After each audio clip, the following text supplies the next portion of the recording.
Assalamualaikum warahmatullahi wabarakatuh.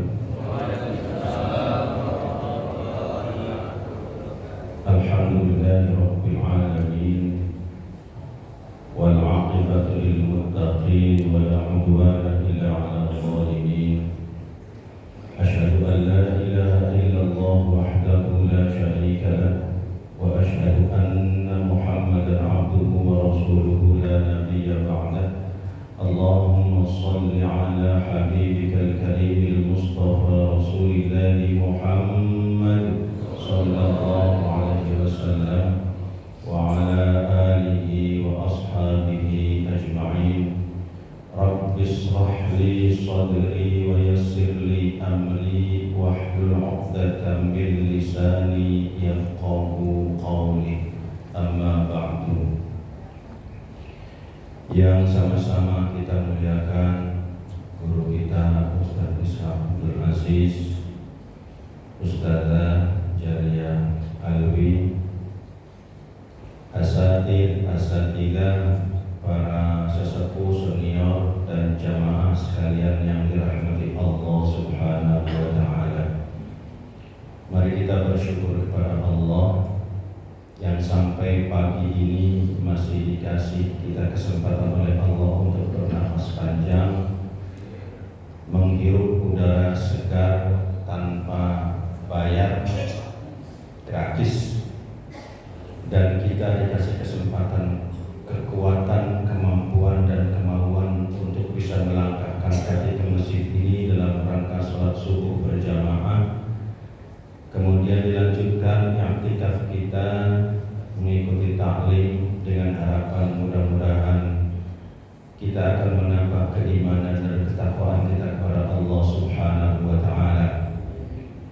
Salawat dan salam kita sampaikan kepada junjungan Nabi besar Muhammad sallallahu alaihi wasallam yang telah membawa risalah kepada kita sekalian sehingga kita hidup di alam yang serba tahu ini karena bimbingan dan ajaran yang dibawakan oleh beliau. Mudah-mudahan kita senantiasa berpegang pada ajaran Allah dan Rasulnya sampai akhir hayat nanti. Amin ya rabbal alamin. Jamaah sekalian yang dirahmati Allah Subhanahu wa taala, hari ini kita masih ada di bulan Rajab, tanggal berapa? Tanggal 15 bulan Rajab, berarti pertengahan persis bulan Rajab tanggal 15. Masih hari yang puasa ini hari Ayyamul Bid, hari Ayyamul Bid, hari mutih di tengah-tengah, 3 hari di tengah-tengah bulan Rajab. Yang puasa mudah-mudahan puasanya diterima oleh Allah Subhanahu wa taala dan akan mengantarkannya masuk dalam surga Allah Subhanahu wa taala. Yang belum puasa dengan istighfarnya, dengan ibadah-ibadah yang lainnya di bulan Rajab ini, mudah-mudahan mengantarkan semuanya untuk masuk ke dalam surga Allah Subhanahu wa taala. Jangan istighfar kita jangan merasa cukup setelah sholat subuh bersama kemudian kita baca, jangan merasa cukup itu, karena banyak sekali amal di bulan Rajab ini yang akan mengantarkan kita masuk ke dalam surga Allah Subhanahu wa taala. Itu di Durratun Nasihin digambarkan di Baitul Maqdis itu ada seorang janda punya anak, secara kebetulan anaknya ini berhasil secara ekonomi. Janda ini ahli ibadah, rajin ibadahnya, dan dia mendekatkan diri kepada Allah Subhanahu wa taala. Ketika masuk bulan Rajab, ibu ini dia mengganti seluruh pakaiannya dengan pakaian yang sederhana. Kemudian dia berpesan kepada anaknya, wahai anakku, jika saya meninggal nanti, tolong gunakan kain kafannya adalah kain yang dipakai saya sekarang ini. Ternyata ibu yang ahli ibadah ini kemudian meninggal dunia. Ketika meninggal dunia, anaknya itu karena dia merasa punya, akhirnya muncul rasa gengsi dan ria. Saya malu kalau ibu saya menggunakan kain kafan yang lecek, yang tidak bagus itu. Akhirnya anaknya tadi membelikan kain kafan yang lebih bagus. Kain kafan yang dipakai, yang dipesankan oleh ibunya, dia singkirkan dan tidak digunakan. Setelah dimandikan, disolatkan, dimandikan, dikafani, kemudian disolatkan dan dikuburkan. Begitu dikuburkan, malam harinya anak ini langsung mimpi didatangi oleh ibunya tadi. Ibunya langsung negur. Kata ibunya, lima lam ta'khudh biwasiyati. Wahai anakku, kenapa engkau tidak melaksanakan wasiatku? Saya tidak ridho atas perbuatanmu ini, karena engkau mengganti kain kafan itu. Ketika ibunya mengatakan tidak ridho, anak ini tersentak bangun dari tidurnya dan dia langsung lari ke kuburan. Malam itu dia lari ke kuburan, menggali kuburannya, digali kuburannya dengan harapan akan diganti kain kafan. Ternyata ketika kuburannya digali sampai kedalaman tertentu, dia tidak menemukan jenazah. Jenazah ibunya itu sudah nggak ada di situ. Semakin menjerit dia, semakin menangis pilu karena ada kalimat, saya tidak ridho atas perbuatanmu itu. Akhirnya menangis, menjerit. Disitulah kemudian ada suara tanpa rupa. Wahai hamba Allah, apakah engkau tidak tahu, suara itu, bahwa orang yang suka membaca surat Al-Ikhlas di bulan Rajab, kalimatnya itu, orang yang suka membaca surat Al-Ikhlas di bulan Rajab tidak akan dibiarkan sendirian di dalam kuburnya. Jadi dia tidak dibiarkan sendirian, tapi langsung diangkat oleh Allah masuk ke dalam surga Allah Subhanahu wa taala. Qul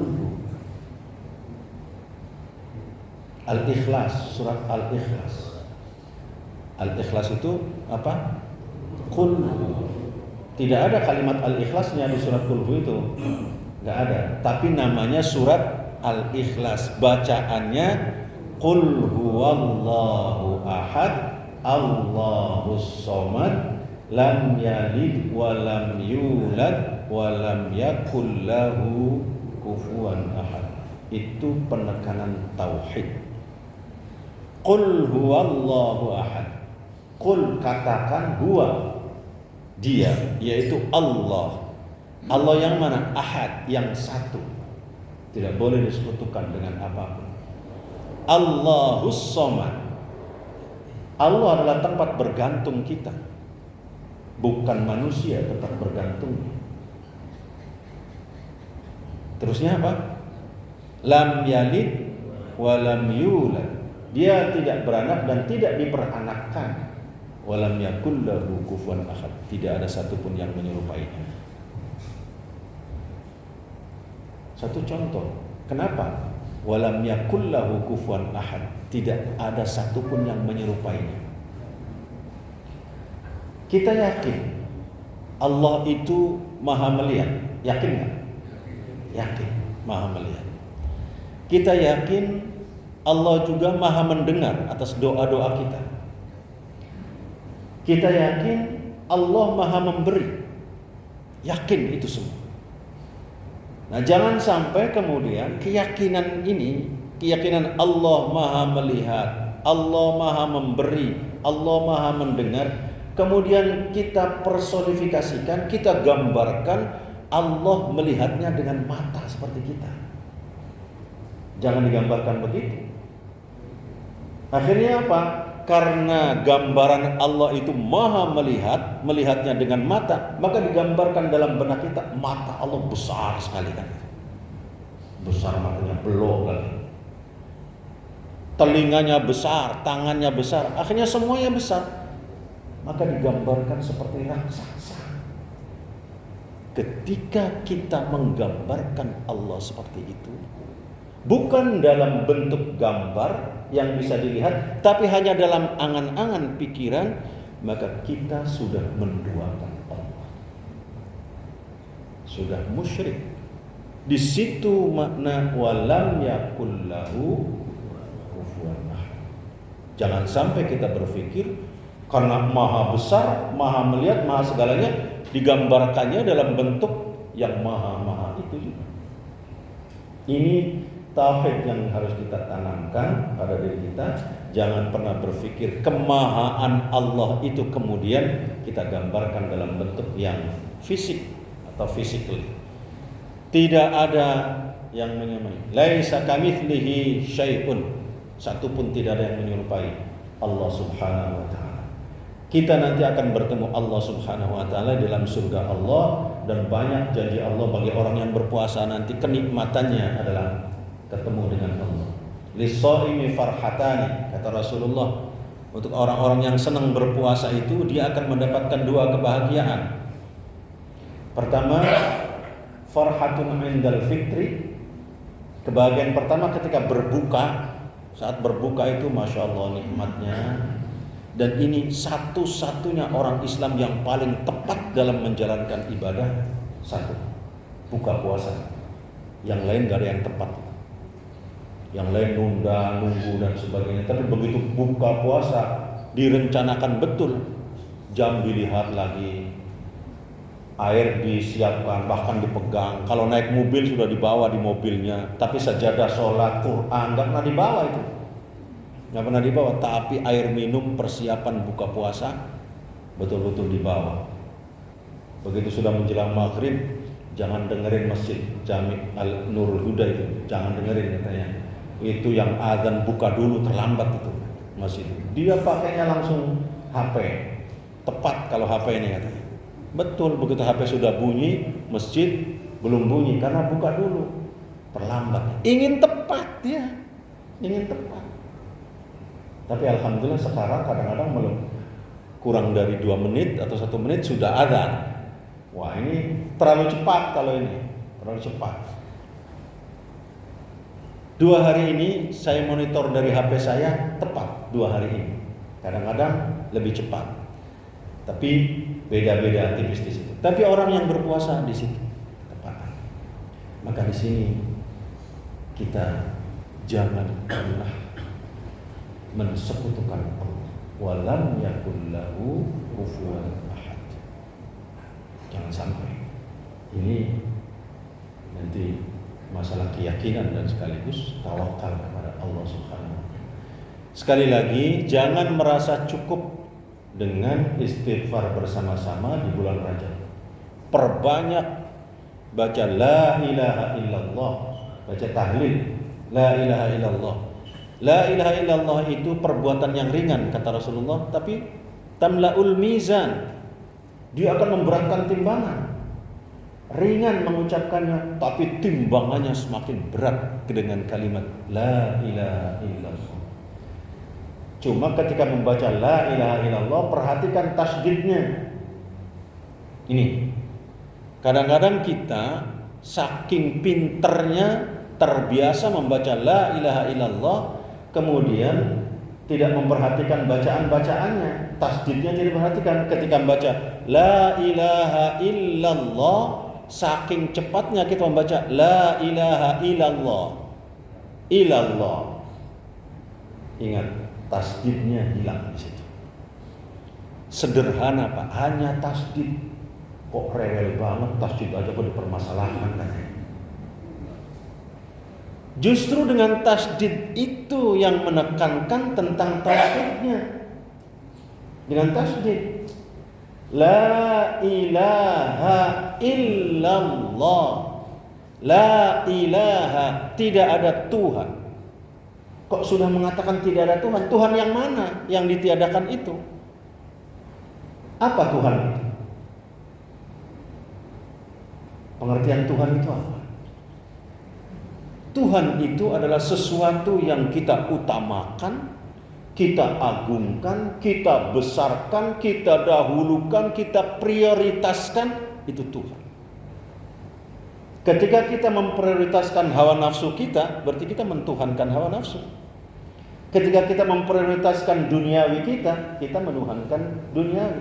Ketika kita memprioritaskan benda atau sesuatu yang ada pada diri kita, mau kita menuhankan itu.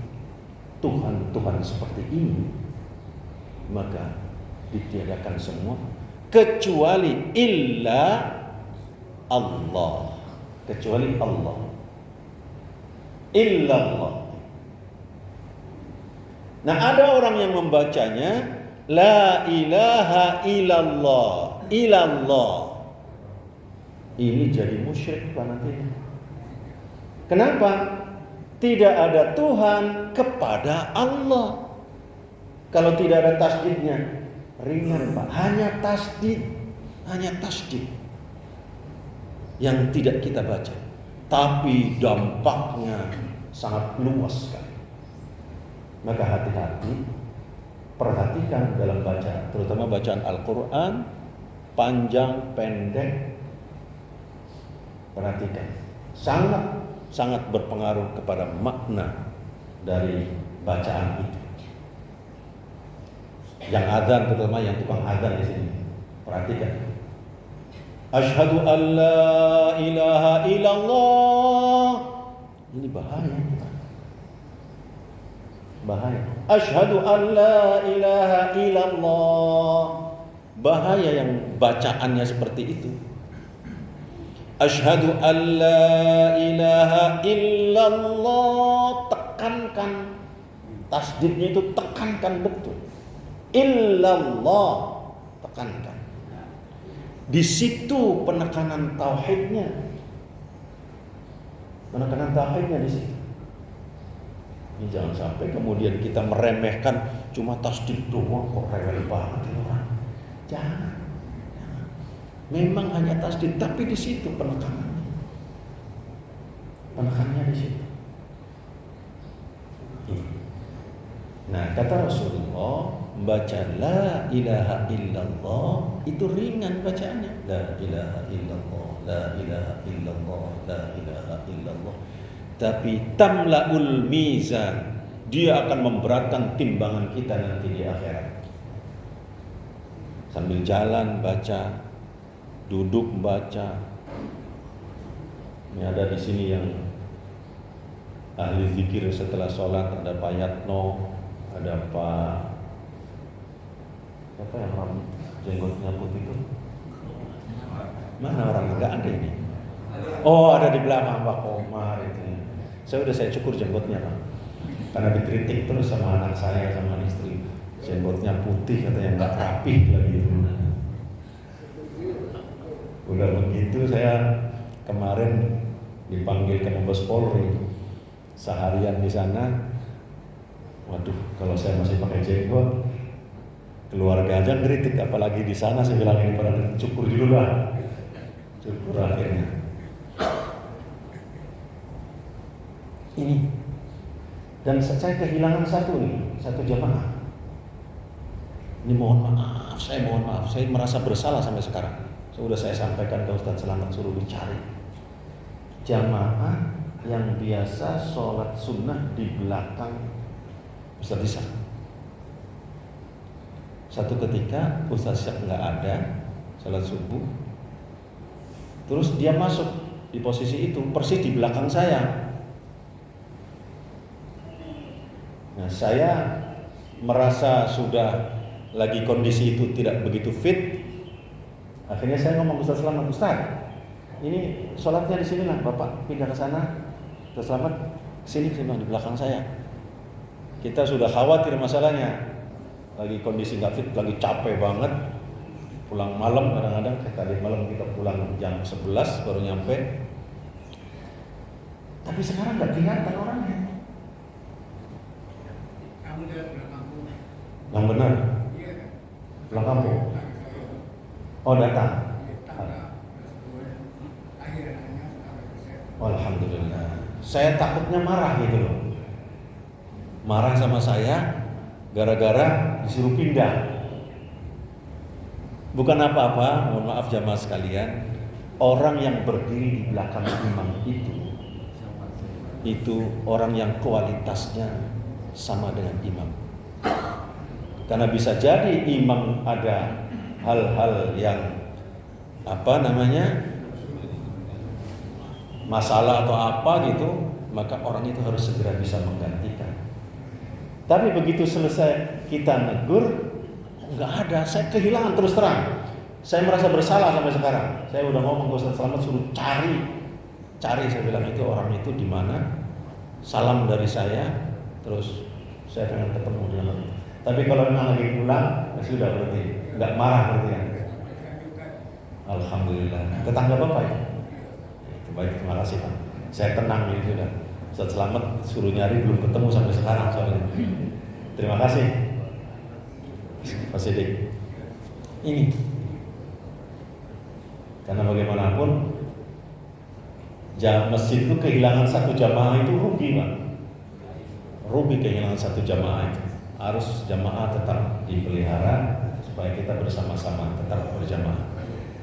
Baik, Bapak dan Ibu yang kami hormati, sekali lagi kami pesan di bulan Rajab, jangan merasa cukup dengan yang dibaca setelah sholat subuh.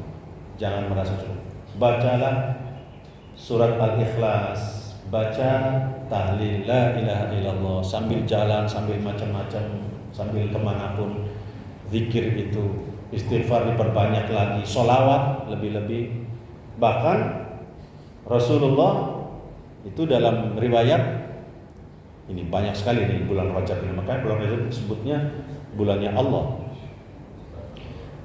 Rasulullah ketika melaksanakan Mi'raj yang nanti akan diperingati pada tanggal berapa ya? 8. Tanggal 8 Januari, insya Allah kita juga melaksanakan pada tanggal itu juga, hari Kamis pagi. Februari ya, 8 Februari bukan Januari, 8 Februari. Januari udah lewat toh.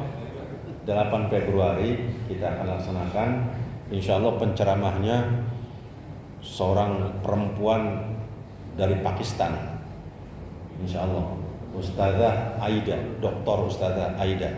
Itu dari Pakistan nanti. Ibu-ibu sudah sepakat dan sudah menghadap ustazah itu, ngundang. Tapi bahasa Indonesia, jangan khawatir.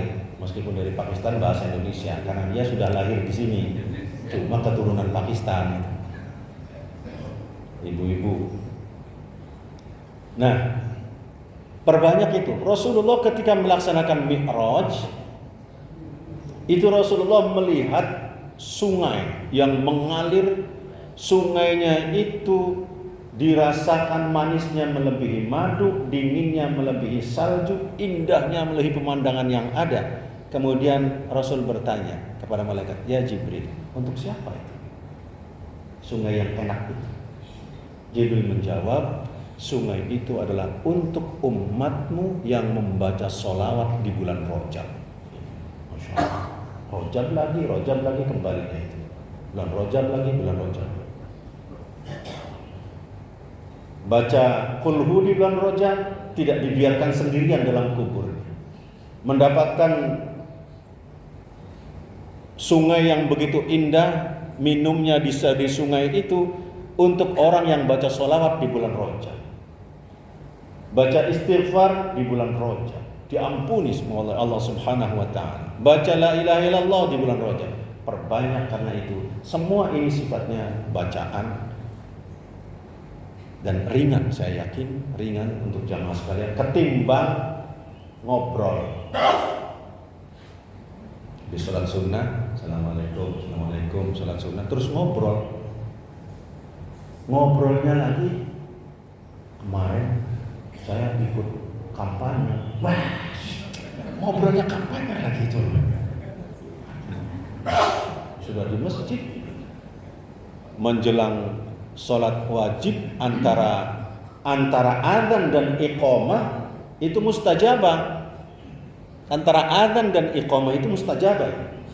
Gunakan waktu itu semaksimal mungkin untuk zikir, mohon kepada Allah,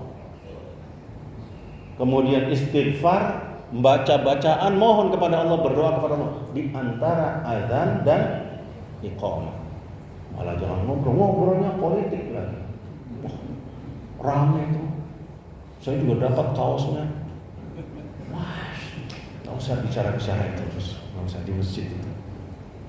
Bicaranya kita bagaimana bulan Rajab ini bulannya Allah, maka kita perbanyak ibadah kepada Allah Subhanahu wa taala. Kira-kira sanggup nggak ya? Sanggup nggak? Sanggup, nggak usah bicara-bicara yang lain. Cara yang